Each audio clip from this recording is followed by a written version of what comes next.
হে everyone, চলে আসলাম একটা নতুন ব্লগ নিয়ে। তো এই যে দেখো কোথায় যাচ্ছি বলো তো, মাসি বাড়িতে যাচ্ছি। অনেকদিন যাওয়া হয় না ছোটো মাসির বাড়িতে, তাই জন্য যাচ্ছি। আর মামাম দেখো কত খুশি। ওকে তেমনভাবে তো ধরো বিকেলবেলায় ঘুরতে নিয়ে তো ডেলি বেরোনো হয় না, এই ঘুরতে গেলেই বেরোনো হয়। তো এই যে দেখো কত আনন্দ। আর আজকে কিন্তু ও আর আমি যাচ্ছি, এখন আসার সময় ওর পাপা আসবে আর কি। তো চলো যাই। আর এই যে দেখো মাসি নিতেও চলে এসেছে রাস্তায়। আর এই যে আমরা যাচ্ছি মাসি বাড়ির দিকে। মাসি বুনুও নিতে এসেছিল। এই যে দেখো, ও দেখো আনন্দ, ফার্স্টে যেতে চাইছিল না, যেই চকলেটটা হাতে দেওয়া হয়েছে তারপরেই গেল। তারপরে এই যে দেখো, এটা মাসির বাড়ির সামনে মা মনসা মন্দির, তো এটাও তোমাদের সাথে শেয়ার করে দিলাম। তারপরে এই যে আমরা চলে এসেছি। তারপর ওকে খেলনা ফেলনা দিয়ে বসিয়ে রেখেছে।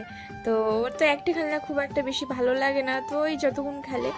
আর সব বাচ্চা তো সমানও হয় না, আর আমার মেয়ে তো দিন দিন যাচ্ছে, বহুত বদমাশি শিখছে। তো এরপরে হচ্ছে যে আমরা কিছু খেয়েছিলাম, ওটা তোমাদের সাথে শেয়ার করা হয়নি। মাসি মাখিয়ে দিয়েছিল মুড়ি চানাচুর, তারপরে একটা পকোড়া করেছিল, ওইটা দিয়ে খেয়েছিলাম।